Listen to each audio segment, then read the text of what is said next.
Good morning everyone, कैसे हो आप लोग। तो लास्ट लेक्चर में हमने डिफरेंशियल रेट एक्सप्रेशन देखा था, रेट ऑफ अपीयरेंस देखा, रेट ऑफ डिसअपीयरेंस देखा, है ना। और फिर रेट ऑफ रिएक्शन के लिए रेट एक्सप्रेशन कैसे लिखते हैं वो लिखना सीखा। और फिर rate of reaction, rate of appearance और रेट ऑफ डिसअपीयरेंस में क्या रिलेशन कैसे निकाल सकते हैं वो देखा। रेट ऑफ अपीयरेंस और रेट ऑफ डिसअपीयरेंस में रिलेशन कैसे निकाल सकते हैं वो भी देखा, और इस पर कुछ क्वेश्चन कर पाए। तो आज पहले कुछ क्वेश्चन करेंगे एंड देन आगे मूव करेंगे। आइए, तो कल जो हमने पढ़ा था उस पर कुछ क्वेश्चन है, देखो कैसे कैसे क्वेश्चन आते हैं। तो पहला क्वेश्चन है आपके पास, कह रहे कि फॉर द रिएक्शन आपको दिया है, अब बोल रहा है कि इसमें से रिएक्शन रेट का कौन सा एक्सप्रेशन नहीं है। तो हमने आपको बताया था कि जब भी इसके क्वेश्चन आए फटाक से क्या करना है, रेट एक्सप्रेशन लिख लेना है। तो आपके पास क्वेश्चन रिएक्शन क्या है, 2a + b gives you 3 + 3c + d। तो रेट एक्सप्रेशन लिखो, रेट बराबर क्या होगा, -1/2 dB/dt बराबर क्या होगा, सॉरी यहाँ पे ये होगा ना, dA/dt, फिर -dB/dt बराबर फिर क्या होगा, 1/3 dC/dt और dD/dt। ये आपका रेट एक्सप्रेशन हो गया। अब आपसे पूछा गया है कि इसमें से रेट एक्सप्रेशन में से कौन सा टर्म नहीं है। ये सभी टर्म क्या है, रेट के एक्सप्रेशन हो गए। आइए खोजो, देखो तो कहाँ क्या कौन सा टर्म नहीं मिल रहा है। -dB/dt ये है, -dD/dt है, +dD/dt है। उसके बाद ए वाला में देखो तो -1/2 dA/dt भी है। एक सी में देखो तो सी वाला कहाँ है, यहाँ पे माइनस है और यहाँ पे प्लस है, यानी ये क्या, क्योंकि सी क्या है, प्रोडक्ट साइड में है, यानी प्रोडक्ट के साथ हम जब भी रेट निकालते हैं तो क्या होता है, पॉजिटिव साइन लेते हैं। और यहाँ क्या दिया हुआ है, नेगेटिव साइन। तो आंसर हमारा कौन हो जाएगा, पहला हो जाएगा। कर लोगे, चलो नोट करो फटाफट।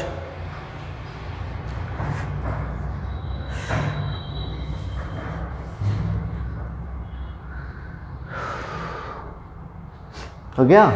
आइए, नाउ नेक्स्ट क्वेश्चन हमारा कह रहा है कि आपको एक रिएक्शन दिया हुआ है अमोनिया फॉर्मेशन का, और बोल रहा है कि क्वालिटी रिलेशन बिटवीन DNH3/dt और -GH2/dt कौन होगा। अब यानी 4 ऑप्शन है आपके पास।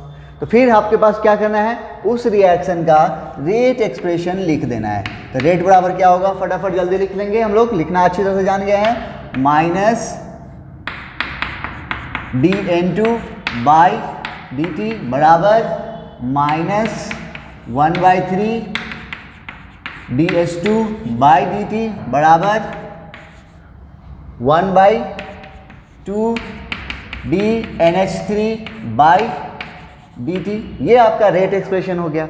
अब इक्वलिटी रिलेशनशिप किस में निकालना है, इसमें और इसमें। तो दोनों को हम क्या करें, इक्वेट कर दें। तो क्या हो जाएगा, 1/3 dH2/dt बराबर 1/2 dNH3/dt। तो देखो पूछ क्या रहा है, dNH3/dt, तो इसको अलग कर लो। तो dNH3/dt बराबर क्या हो जाएगा, ये 2 इधर आ जाएगा। अब तो क्या हो जाएगा, -2/3 dH2/dt। ये हो गया आपका आंसर। अब खोजो इसको कहाँ मिल रहा है, देखो तो dNH2/dt बराबर -2/3 यहाँ 3/2 है, यहाँ -2/3 है। तो हमारा आंसर कौन जाएगा, सेकेंड। थोड़ा सा इधर उधर गलती करोगे तो -3/2 भी मार सकते हो। तो थोड़ा सा टिक मारने वक्त थोड़ा सा संभल के बनाओगे, ठीक है। क्या समझ में आया क्वेश्चन को, क्या पूछा था हमें, दोनों के इक्वलिटी रिलेशनशिप पूछ रहा था। तो हमने क्या किया, पहले रेट एक्सप्रेशन लिखा, फिर इन दोनों को क्या किया, इक्वेट किया, एंड देन हमारा आंसर आ गया। ठीक है, चलो नोट कर लो फटाफट, फिर और कुछ क्वेश्चन देखते हैं।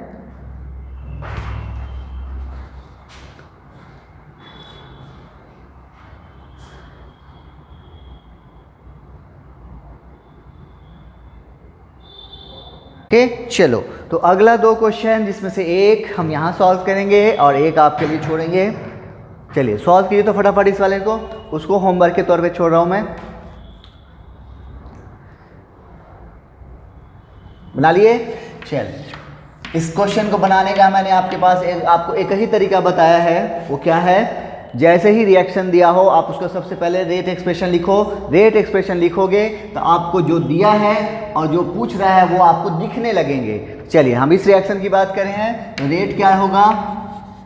बोलो, minus D A by D T बराबर क्या होगा? Minus 1/3 D B by D T बराबर 1/2 D C by D T होगा। तो ये हो गया आपका रेट एक्सप्रेशन। अब देखो जो दिया है और जो पूछ रहा है वो क्या दिख रहा है? क्या दिया क्या है? ये दिया हुआ है, यानी रेट ऑफ डिसअपियरेंस ऑफ ए दिया हुआ है। और पूछ क्या रहा है? पूछ क्या रहा है? Rate of disappearance of B पूछ रहा है। तो क्या करोगे? इन दोनों को कंपेयर कर लोगे तो क्या हो जाएगा? देखो तो minus D B by D T बराबर क्या होगा? ये इधर आ गया माइनस साइन, ये 3 बच गया इधर नीचे, 3 को इधर आ जाता, क्या होगा? 3 into minus D A by D T. तो देखो वैल्यू पुट कर दो, 3 इंटू इसका वैल्यू दिया हुआ है क्वेश्चन में 3 into 10 to the power -3, 3 into 10 to the power -3 कितना हो गया? 9 इंटू 10 टू द पावर -3। खोजो कहाँ नज़र आ रहा है? हाँ नज़र आ रहा है यहाँ। ठीक है, तो इसको क्वेश्चन को बनाने का एकदम आसान तरीका है। क्या करोगे? जब कभी भी क्वेश्चन आए अब सबसे पहले उसका एक्सप्रेशन लिखो और उसके बाद आपको दिखने लगेगा, क्योंकि आप बाकी सब के बारे में, इन टर्म के बारे में जानते हैं। ये क्या होता है? रेट ऑफ डिसअपियरेंस किसका है? ए का है। ये किसका है? रेट ऑफ डिसअपियरेंस है किसका है? बी का है। ये किसका है? रेट ऑफ अपीयरेंस है किसका? सी का। और ये सभी टर्म क्या कहलाते हैं? रेट कहलाते हैं। ये पूरा टर्म रेट, ये पूरा टर्म रेट, ये पूरा टर्म रेट। ठीक है, चलो तो नोट करो जल्दी से, फिर कुछ क्वेश्चन और देखते हैं।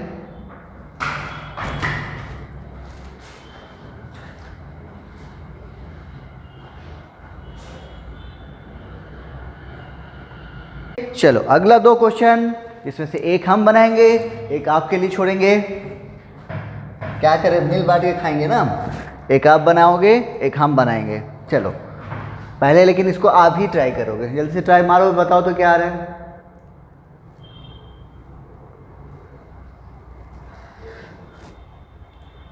हो गया?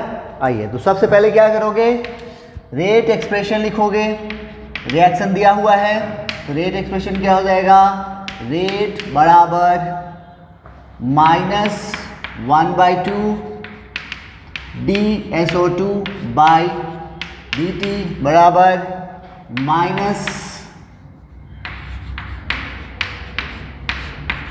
-DO2 बाई dt बराबर 1/2 SO3 बाई dt। ये आपका रेट एक्सप्रेशन हो गया। ठीक है, अब हमें क्या पूछा है? रेट ही पूछ रहा है, तो इसके लिए हमें कम से कम सबका क्या चाहिए? सबका फाइनल, इनिशियल और फाइनल वैल्यू चाहिए। कब? 5 मिनट के बाद की बात कर रहे हैं। तो देखो यहाँ पे O2 का जो है इनिशियल वैल्यू दिया हुआ t टाइम 0 पर कितना? 2, और 5 मिनट के बाद बोला 50% O2 रिएक्ट कर गया, तो बचा कितना होगा? 2 का 50% रिएक्ट किया, मतलब कितना? 1 रिएक्ट कर गया, तो बचा कितना? मतलब रेट ऑफ रिएक्शन हम बात करें, ये क्या होगा? Rate of disappearance of O2 क्या हो जाएगा? बोलो, माइनस फाइनल कितना है? 1, वॉल्यूम कितना है? 20, माइनस इनिशियल 2/20 बाई टाइम कितना है? 5, तो कितना हो गया? देखो तो 1/100 आ गया। यूनिट क्या हो जाएगा? मोलर पर मिनट। हमको ये तो पूछा नहीं, हमको क्या पूछा है? रेट पूछा है। तो देखो तो रेट और ये value rate of disappearance of O2 दोनों क्या है? बराबर है। तो क्या हो जाएगा? रेट बराबर माइनस DO2 यानी rate of disappearance of O2 बराबर कितना? 0.01 मोलर पर मिनट। ये आपका आंसर हो गया। लेकिन अगर हमको इसके टर्म से निकालना है और इसके टर्म से निकालना है तब फिर क्या करेंगे, तो वो हम दिखाते हैं। जल्दी से नोट करो इसको।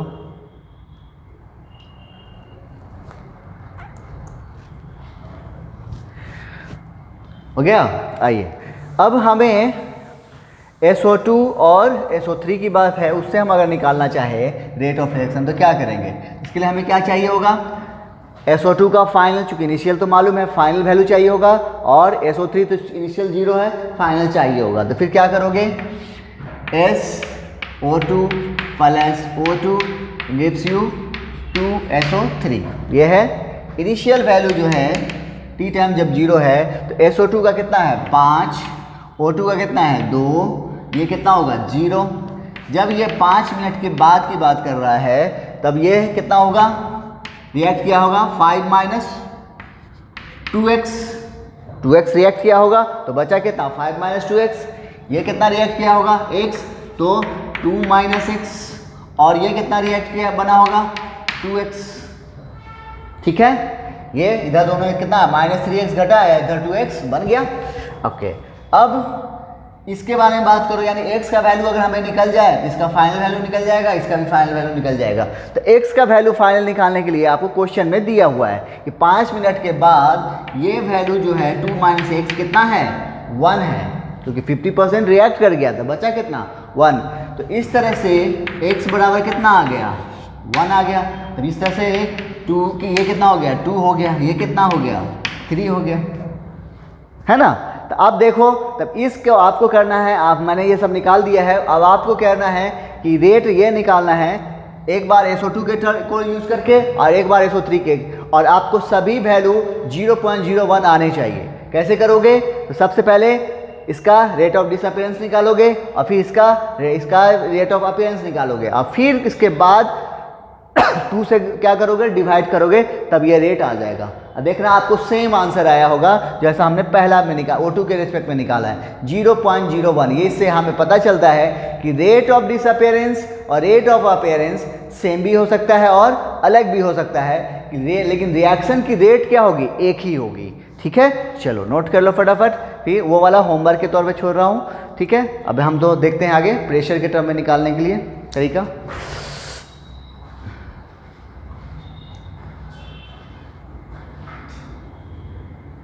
चलो, तो हमने रेट निकालना, जब कंसंट्रेशन दिया हो तो आराम से निकाल सकते हैं, अब कोई दिक्कत नहीं है। लेकिन अगर कोई गैसियस रिएक्शन के लिए प्रेशर दिया है और उसमें चेंज हो रहा है और फिर आपसे बोला जा रहा है कि रेट निकालिए, तो कैसे निकालोगे। हेडिंग डालोगे rate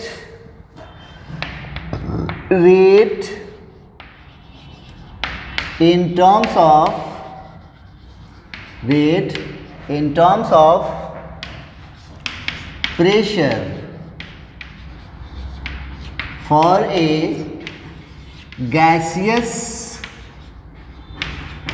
reaction, rate in terms of pressure for a gaseous reaction। कैसे करोगे, कुछ खास नहीं, ज़्यादा चेंज आने वाला है। देखो, एक गैसियस रिएक्शन है हमारे पास, क्या है AA BB CC and DD।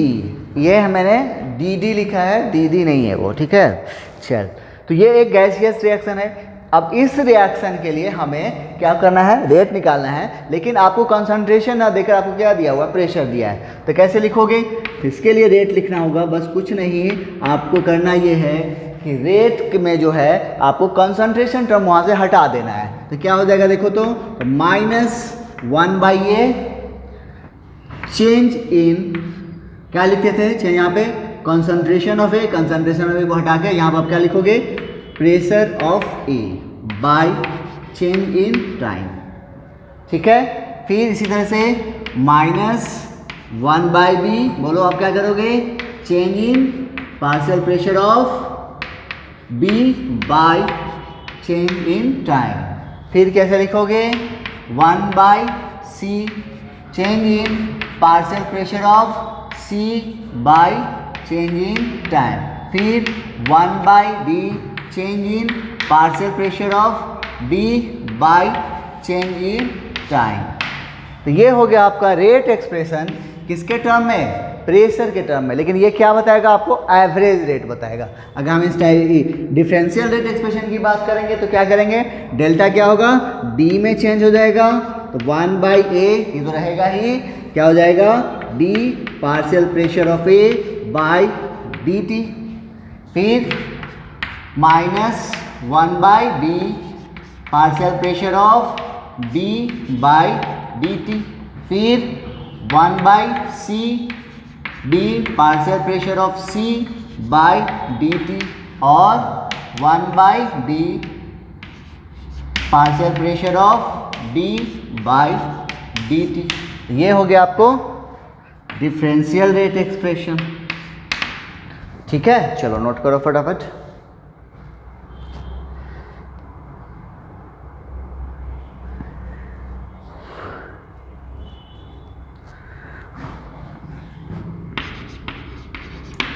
तो ये जो हमने अभी लिखा है दोनों किसके टर्म में लिखा है, इन टर्म्स ऑफ प्रेशर के। ठीक है, तो हम यहाँ पर रेट वाला कंसंट्रेशन वाला लिख लेते हैं, थोड़ा सा आपको आसानी हो जाएगी। देखो तो क्या करोगे, 1 by A change in concentration of A by delta T बराबर minus 1 by D change in concentration of B delta T बराबर 1 by C change in concentration of C by delta T, और 1 by D change in concentration of B by delta T. ये जो है किसके term में है, इन terms of concentration. ठीक है, चलो यहाँ तक नोट कर लो फटाफट। हो गया। अब हमें इस रेट जो दिया है, ये वाला जो रेट है और ये वाला रेट है, ये किसके टर्म में है, प्रेशर के टर्म में, ये किसके टर्म में है, कॉन्सेंट्रेशन के टर्म में। इन दोनों में हमें रिलेशन निकालना है। तो कैसे निकालोगे, आइए हेडिंग डालोगे, रिलेशन बिटवीन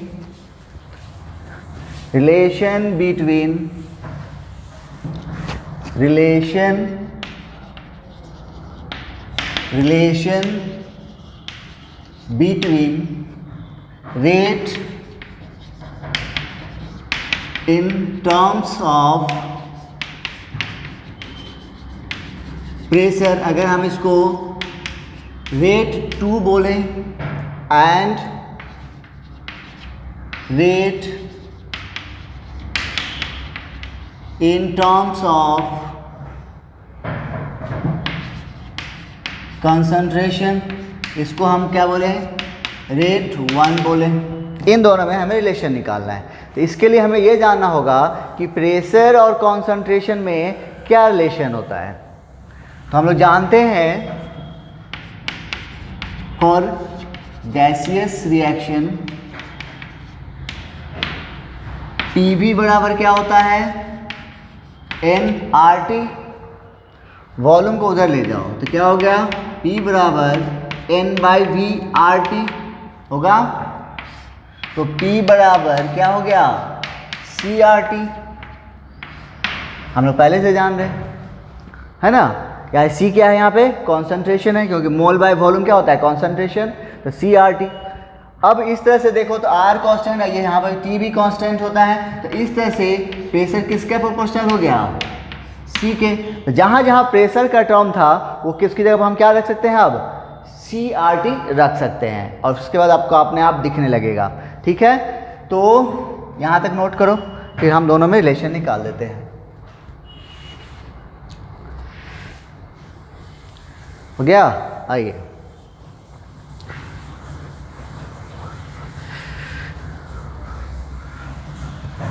तो दोनों को कंपेयर करना है, रिलेशन निकालना, दोनों क्या करेंगे, कंपेयर करेंगे। तो -1/A change in pressure of A by change in time बराबर, अब -1/A change in concentration of A by delta T. यहाँ पे हमने CA लिखा है, C में stand for concentration of A। Okay, अच्छा, और हम लोग अभी जानते हैं, या फिर इसको इससे अच्छा है एक काम करो, ऐसे लिखो, rate in terms of pressure, जिसको हम लोग क्या बोल रहे हैं, रेट 2 बोल रहे हैं, बराबर क्या है, -1/A और change in pressure of A by delta T, यही है। और अभी अभी देखो हमने निकाला है P प्रोपोर्शनल थी या P बराबर CRT, तो PA की जगह पे क्या हो जाएगा, CART हो जाएगा। अब वहाँ पर रख दो तो क्या होगा, -1/A डेल्टा, PA की जगह पे क्या हो जाएगा, CART बाय डेल्टा टी। अब इसमें RT को बाहर लेके आओ तो क्या बच गया, RT, अंदर में क्या आ गया देखो तो, -1/A change in concentration of A by delta T. यही रेट है ना, किसके टर्म में, कंसंट्रेशन के टर्म में। तो इस तरह से क्या हो गया, बराबर RT इंटू रेट 1 और ये क्या है, रेट 2, ये दोनों में रिलेशन आ गया। तो ये किसके टर्म में है, इन टर्म्स ऑफ प्रेशर, और ये किसके टर्म में है, इन टर्म्स ऑफ कंसंट्रेशन। तो अब आपको pressure, rate in terms of pressure और rate in terms of concentration relation आ गया। तो कभी आपको ये पूछेगा, ये दिया रहेगा, तो हमें इसकी ज़रूरत पड़ेगी, यानी दोनों के बीच में कौन आ रहा है, RT आ रहा है। ठीक है, कर लोगे, समझ में आ गया। इसको थोड़ा स्टार मारोगे, इस पर क्वेश्चन खासकर JEE वाले, ठीक है, चल नोट करो, इस पर क्वेश्चन देखते हैं।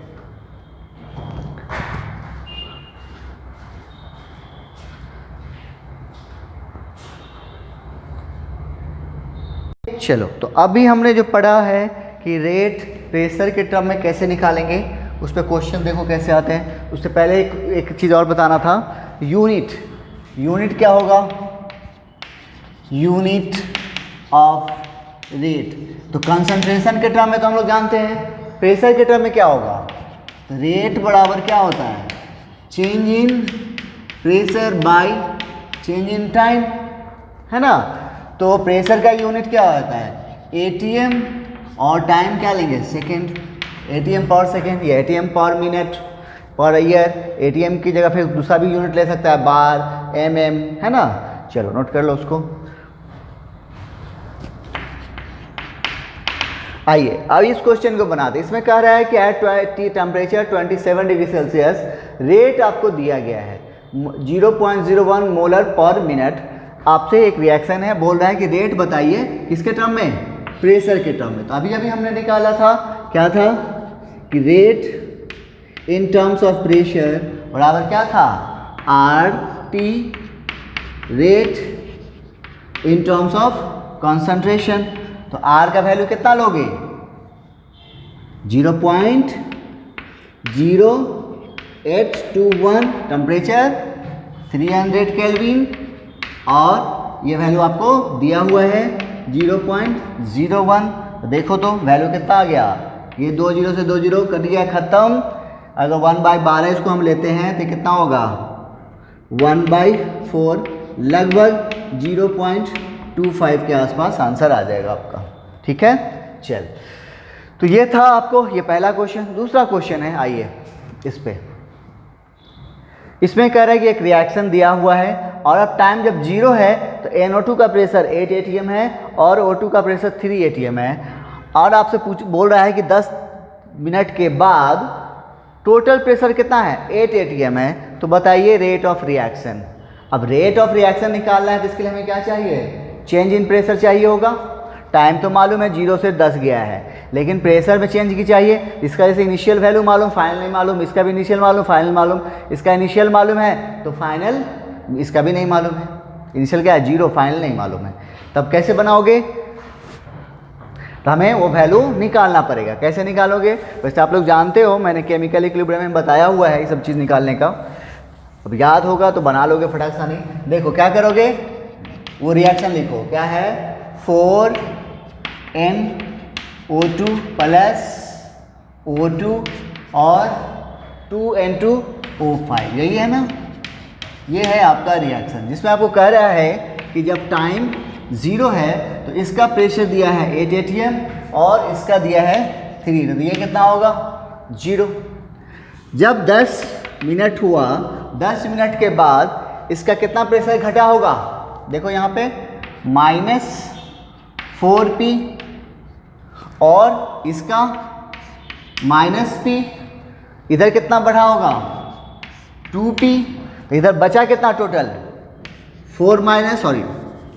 8 -4p और इधर 3 -p, यानी 10 मिनट के बाद आपके पास टोटल प्रेशर है कितना? इतना ही है, और इसका वैल्यू वहाँ पे दिया हुआ है। मतलब P टोटल बराबर बात करो तो क्या हो जाएगा 8 -4p plus 3 -p plus 2p, कितना हो गया देखो तो 8 3 11 और 4 में से 4 - 5 कितना हो जाएगा -3p, और इसका वैल्यू दिया हुआ है कितना 8 ही है ना?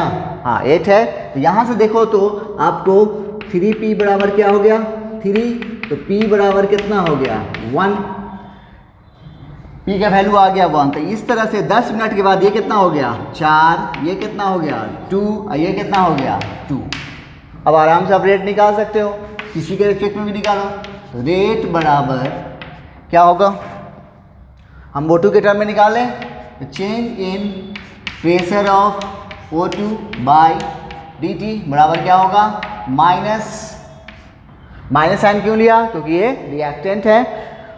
फाइनल कितना है देखो तो 2 माइनस इनिशियल 3 बाई टाइम 10 कितना आ गया 1/10 कितना 0.1, यूनिट क्या हो जाएगा atm पर मिनट, ये हो जाएगा आंसर। आप चाहो तो इसके टर्म में भी निकाल सकते हो और इसके टर्म में भी निकालोगे। तो पहले क्या करोगे, इसका रेट ऑफ डिसअपियरेंस निकालोगे, इसका रेट ऑफ अपीयरेंस निकालोगे, और निकालने के बाद चूंकि रेट निकालना है तो रेट निकालने के क्या होगा, इसके वैल्यू जो आएंगे उसको 1/4 से गुना करोगे और इसको 1/2 से गुना करोगे, यानी डिवाइड करना होगा 2 से, इसको 4 से, एंड देन आपको ये वैल्यू आ जाएगा। करके देख लेना आप लोग भी, ठीक है। रेट आपका इसके टर्म में निकालो, इसके टर्म में निकालो, इसके टर्म में निकालो, वैल्यू वो सेम आने वाले हैं, ठीक है। नोट करो फटाफट, कुछ क्वेश्चन और देखेंगे।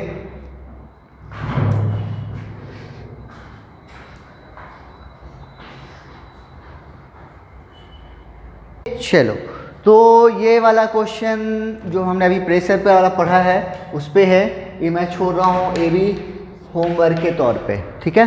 चल, तो ये था आपका केमिकल काइनेटिक्स का एक पहला सेक्शन हमारा ख़त्म हुआ है कि रेट कैसे निकालोगे, रेट ऑफ अपीयरेंस क्या होता है, रेट ऑफ डिसअपियरेंस क्या होता है, रेट एक्सप्रेशन कैसे लिखते हैं, उस पर कैसे क्वेश्चन आते हैं। मैंने आपको अलग अलग टाइप के हर क्वेश्चन दिखा दिए हैं। रेट प्रेशर के टर्म में कैसे निकालेंगे, उस पर क्वेश्चन आएंगे तो कैसे बनाओगे।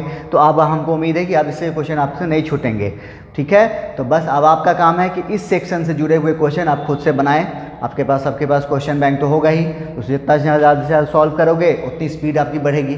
ओके, नाउ नेक्स्ट सेक्शन अब हमारा शुरू होगा। नेक्स्ट लेक्चर में हम लोग शुरू करेंगे ऑर्डर और मॉलिक्युलरिटी, ठीक है। इसमें 3-4 सेक्शन है, अलग अलग है। पहला ये सेक्शन हुआ, फिर ऑर्डर और मॉलिक्युलरिटी देखेंगे, फिर हम लोग इंटीग्रेशन का जो है यूज़ करेंगे उसको देखेंगे, और उसके बाद फिर लास्ट में हम लोग एक्टिवेशन एनर्जी वगैरह के बारे में, रिएक्शन को कैसे स्पीड होती है, कौन फैक्टर अफेक्ट करता है, ये सब चीज़ हम लोग देखेंगे। ओके, चलिए मिलते हैं नेक्स्ट लेक्चर में ऑर्डर और मॉलिक्युलरिटी के साथ। Okay, thank you.